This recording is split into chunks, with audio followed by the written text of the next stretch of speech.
to Ayeni, who slams it home. Monica right from the left block, layup good. Parker drives it through the hole to right. Hunt comes around to score. The Cavs win. Pierman dives into the end zone. Touchdown, Cavaliers. Cavalier Sports Weekly is presented by the Virginia Lottery. The Virginia Lottery, helping Virginia's public schools. And brought to you in part by Geico. 15 minutes could save you 15% or more on car insurance. Welcome to Cavalier Sports Weekly. My name is Yemi Ayeni from the men's track and field team. We have a ton of great highlights for you today, but now let's check out the play of the week. The Play of the Week is brought to you by SunTrust Mortgage. We make the American dream come true every day.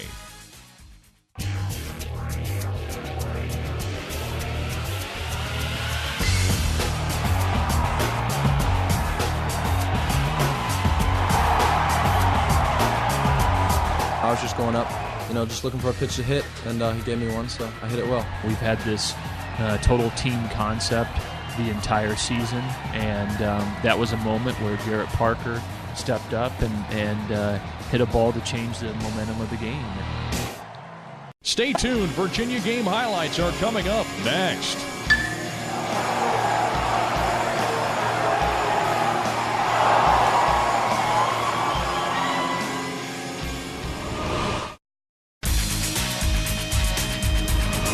Using a combination of veteran and first-year players, the baseball team is off to a fantastic start. Let's check out their results from this past weekend. The Cavalier game highlights are presented by Geico. 15 minutes could save you 15% or more on car insurance.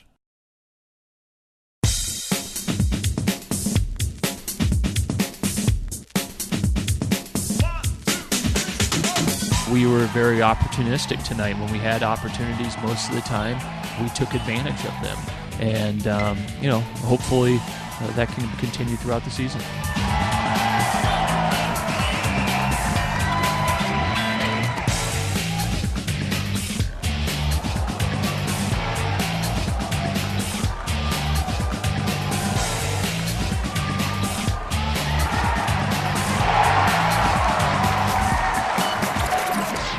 Danny Holtzen did not have his best stuff tonight, but that shows the talent that this kid has and the makeup that he has, that he's still able to grind 6 innings out for his team and keep his team in the ball game, and that's what won the ball game for us.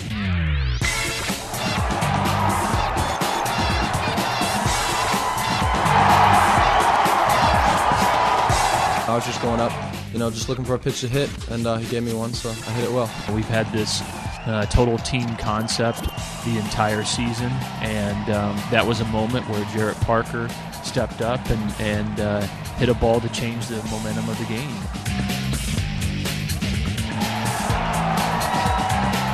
First game of every ACC series is huge. Just going out there and get the first win and just setting the tone for the rest of the weekend.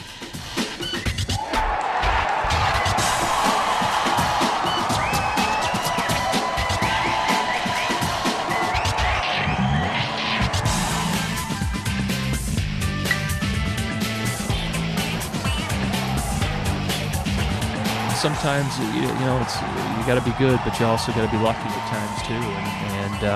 And to give Miami credit, they're a very, very good ball club.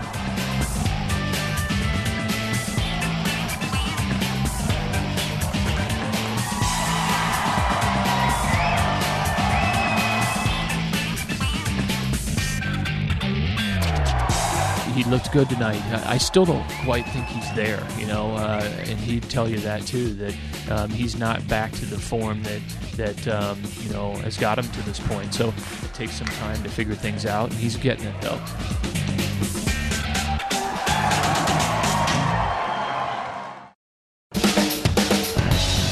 0-1 pitch comes in, and Hicks ropes it down the left field line. Will stay fair. Prosher rounding third. He'll come home to score easily, and it's a stand-up double for the freshman. Well, I thought it was a great college baseball game between two very good teams, and I thought Andrew Caraway really threw the ball very, very well tonight. You know, he just had command of everything. You know, he just couldn't put him away though. You know, with 2 outs in that 7th inning, and you know he didn't make the pitch and walked him and created a pretty tough situation. I haven't seen a game finish in the bottom of the 9th, bases loaded, strike 3 swinging, and a forced play at home plate. You know, the great thing about baseball, the game of baseball, is you can come out to the ballpark and sometimes you can see something that you've never seen before, and that's what makes our game great. Unfortunately, we were on the losing end of it. Bellamy working again from the stretch. The pitch swung on, foul tip, but it's going to get away. He didn't touch it. The tying run at the plate. He's out at home. You know, how they handle this will be on how we're judged. You know, and tomorrow's just another ball game. We can't put so much pressure on, okay, how are they going to react after a loss? You know, there's going to be other losses that are going to come. We need to learn from it and put it behind us. You know, when they put their head on the pillow tonight, they need to throw it out of their memory and be ready to go, because I know Miami will be ready to play tomorrow. One of the leaders and the stars on the women's basketball team is 4th-year forward Lindry Littles. She is your Student Athlete of the Week. The Student Athlete of the Week is brought to you by the Cavalier Team Shop online, where every purchase benefits academic support for UVA student athletes.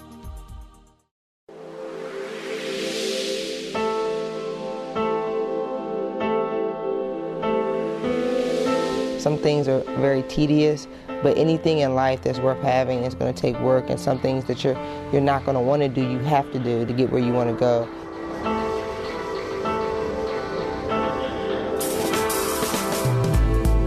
That perspective, I think, has changed me, the way my thought pattern is about certain things. So now I make sure I go in there and I get it done, because the end result, I mean, you don't play or you don't get your degree, and those are one of the biggest things in my life is playing and making sure I get my degree from UVA. Monica Wright on the left wing, Cavaliers down by 1, lob for Littles, layup off the alley-oop. It starts with just being disciplined and hard work and practice, and once I realized that's all it takes to actually evolve as a basketball player, then I was in the gym all the time this summer and the previous summer. I thought I was a little versatile, but I think to be able to shoot the 3 ball and be able to dribble the ball, you have to practice, and that's what I did. So and it paid off. Coach Ryan noticed it, and she put me at 3 and she moved me around. I still play the 4, and it's just been working good.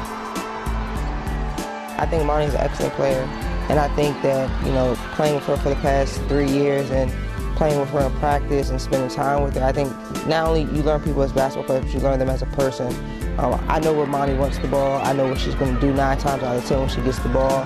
I know when I need to run with her. I know when I need to go rebound for her. I know when she needs a screen. I know when she needs help. I know when she's going to kick it to me. I know when she's not. I know when she's dribbling where I should go spot up. I know she's going to hit me for the shot. I don't know how we got to that, but we have it, and I'm glad that we do have it, and I think it's gotten stronger towards the end of the season. Littles will pull up at the ACC logo. Yes! I never doubted that I would get back eligible, but I think a lot of other people doubted. Playing basketball is a privilege, and sometimes I think a lot of us, being that we are so young, we take a lot of things for granted. And I was taking playing basketball at a Division I college in the ACC for granted. And I think it puts a lot of things in perspective, not just as far as basketball, just as far as life, because this is easy. Something that's been given to you can be easily taken away.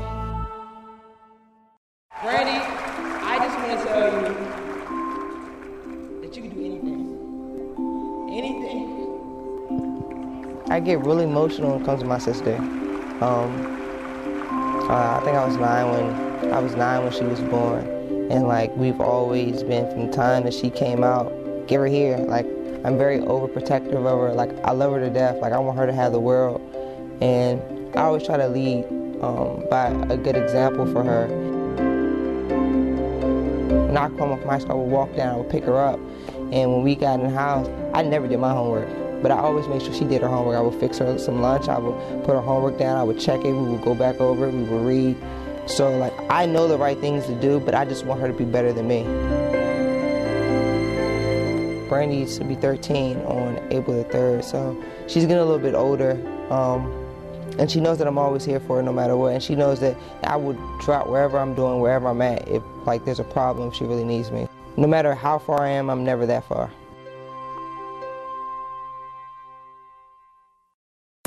over the years, I have a great deal of respect for Coach Ryan, and in a lot of ways, a lot of love for her, because I have been here with her for 4 years, and it's been tug of war on both sides, back and forth.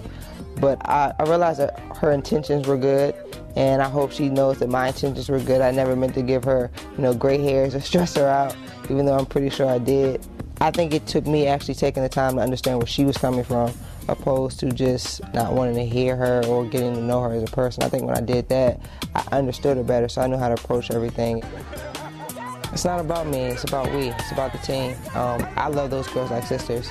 We spend so much time with each other. I love them and I hate them all at the same time. We really enjoy each other's company.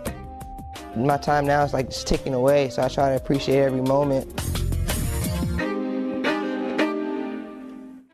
Visit the Cavalier Team Shop online at virginiasports.com and take advantage of this week's special offer.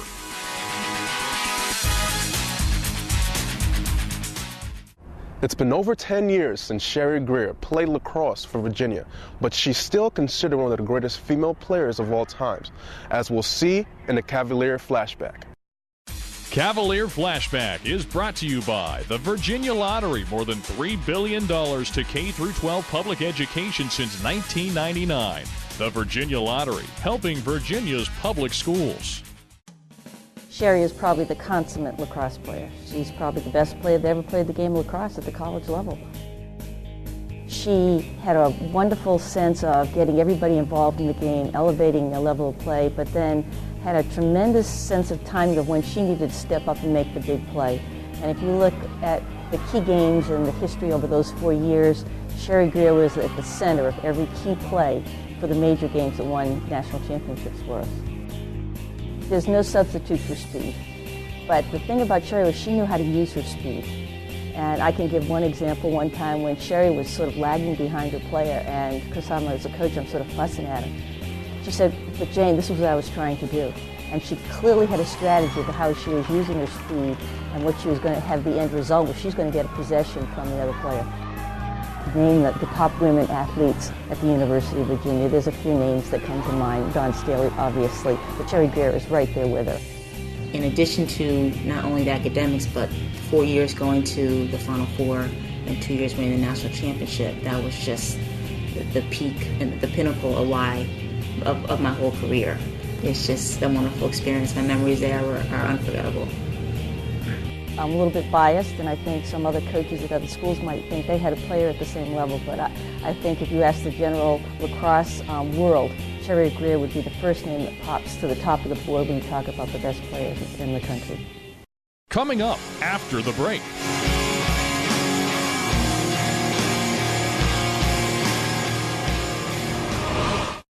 Our men's and women's lacrosse teams faced some of their biggest rivals this past weekend. Let's check out those highlights and more in our Olympic Sports Spotlight. The Olympic Sports Spotlight is presented by the Virginia Athletics Foundation.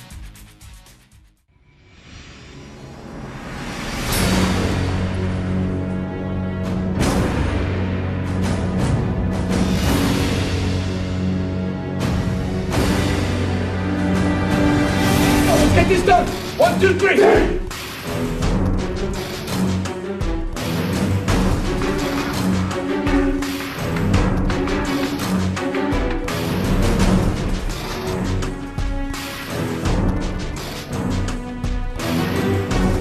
Defender slides out on him, and he centers it out to the top of the box with Brian Carroll. Flips a left-handed pass, and a shot and a goal by Steve Giannoni. Glading at X, no defender over the goal line, so Glading will just stand behind the goal. Feeds on top, shot and a goal by the Cavaliers. Stanwyck on the one-timer. When that first goal goes in, all your worries kind of go away a little bit, so it was very nice. Giannoni sets his feet, goes across the field to Shamel Bratton. Cranks, fires, and scores by Shamel Bratton. Plays attack for most of his career, but on the midfield unit today as Glading picks up the screen from Gill, turns up the right pipe and bounces it on the bottom right corner. Spins towards goal, across the field finds Carroll, feeds the left pipe, shot, goal, steal, Stanwyck. Found him on the left pipe, and the freshman has scored twice at Homewood in the first quarter. Bring it up the field with 10 seconds. Shamel dodging in left of the box, throws it across the field to Stanwyck. Cranks and scores, upper right corner. Unbelievable, the freshman has a hat trick. Just a really, really exciting, terrific lacrosse game. had all the sort of ebb and flow, everything you could hope for in a college game. Here's Steele Stanwyck, who already has a hat trick today behind the goal. Lobs to Garrett Billings. Billings curling, fires and scores, falling down as he rolled it past the feet of Michael Gavazdin. Here's Hughley down the right pipe. Hughley feeds on top. Billings. Oh, he faked out Gavazdin and then slotted it in past him. Glading fighting through checks, finds himself free on the left wing. Feeds on top. Billings rolls a pass underneath Gavazdin. Danny Glading made it. Garrett Billings finished it. And the Cavaliers have doubled up Hopkins 12-6. Try to do the same and get the poles to the shorts. Coming up the left pipe, a shot and a did it creep in? It's a goal. Yes. Wow. Could have tightened up on defense and done some things that we could have given Adam a little bit more help in the cage, but we fought the whole time. Haldy dodging. Haldy to the right side. Haldy gets free. Belt shot. Bullseye. John Haldy on the right wing gives Virginia a 2-goal lead. And we'll throw behind the goal to Garrett Billings. Picks up the screen from Glading. Billings feeds. Oh, and they left Steve Giannone all open. Carroll dodging and spinning. Carroll feeds behind the goal. Feet out front. Shamel cranks. Lets one rip. Fires and scores. Shamel Bratton, bottom right corner. They needed that one. Tie game. Behind on Garrett Billings. Billings up the left pipe. Billings flips a pass back to Glading. Glading lets one fly. Got it. Danny Glading rips from 10 yards away. Goal Virginia. They got the lead back. 1:07 to go in the fourth quarter. Blue Jays need a goal. They feed on top. Big collision. Ball loose top of the crease. Clausen has it. Clausen throws it back to Adam Gittleman in his crease. Gittleman dumps it off to Mike Timms. Couldn't handle it on the far sideline. Ball loose on the left alley. Kicked by Timms. Goes out of bounds. Picked up by Hopkins. Here they come towards goal. Christopher fires. Sends it wide right. Backed up by Virginia. Timms trying to pick it up. Timms kicks it behind the goal with 8. Throws it to Adam Gittleman. Taken by Hopkins. Behind the goal with 5. With 4 they feed up front deflected. Ball is loose with 1. Game over. Cavs stay perfect. Every one of these things is a little test and a different kind of experience for us. I mean, playing a game like this at Homewood, jumping on these guys early, falling behind the way we did, struggling on defense most of the night and having to fight our way to get this W. I think there was a lot to learn there, a lot to take away that I think will serve us well as we move forward.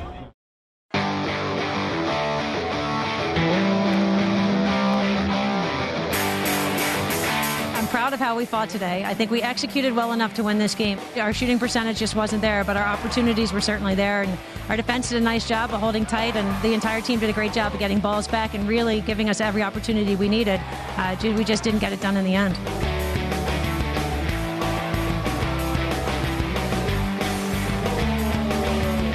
We're on the verge of a breakthrough here, but I think it's the first time our team's had 3 losses this time of the season, so I think this is a little bit of adversity for us. We're going to see what we're made of.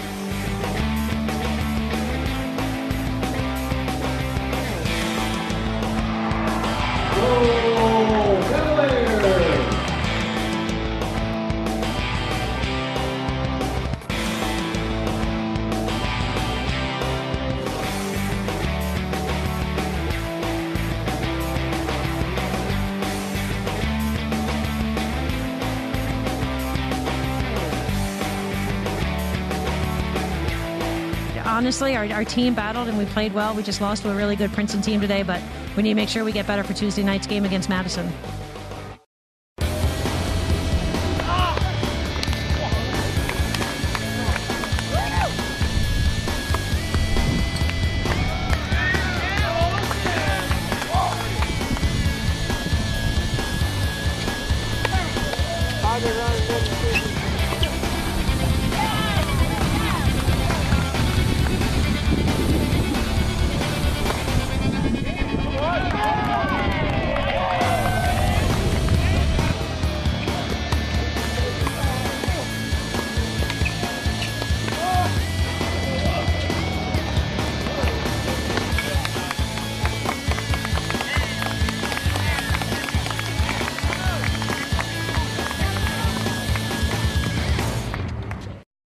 This was also a big week for football, with NFL timing day on Thursday and the first day of spring practice on Saturday. Let's take a look.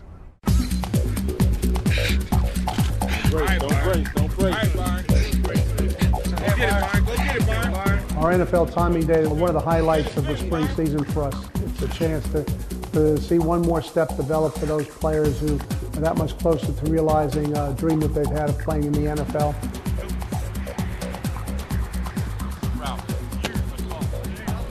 Well, athletes want to come out here and show different NFL teams what they're capable of doing. So an NFL team can get a better evaluation of how they perform at certain drills. You got the 40, you got the vertical, the bench, just to see which players are best suited in each drill.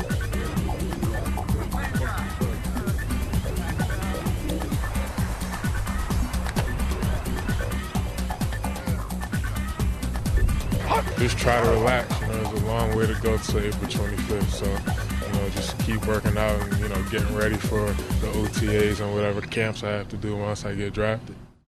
We start practice on Saturday. The first thing we want to do is lay a good foundation. The first thing that has to be is in terms of communication and purpose. That is exactly what's the purpose of each scheme that we put in, so the players know not just what their job is, but how to do their job and why we might call a particular thing. And then the fundamentals of how to execute. In the long run, it comes down to player execution on the field and developing the tools to do that. And the players usually look forward to that. Spring is a time to focus in on that because we don't have the demands of outside competition.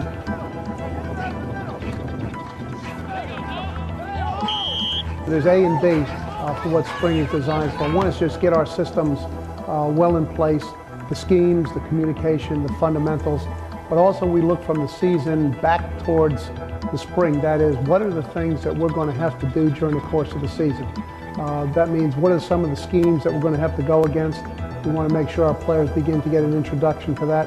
And what are many of the situational things, end of the game, red zone, third down, that we're going to have to be good at. So we want to make sure we're practicing the things that are actually going to happen in the game. So here's what I want, okay?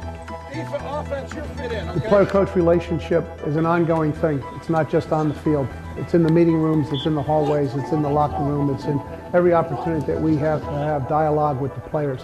But obviously, what happens on the field is an entirely different circumstance to anything else. And the first opportunity for the players to work with all the members of our staff on a day-to-day instructional, correction, reinforcement, celebration, all the things that go into the play-by-play reaction. This will be certainly a growth period for everybody.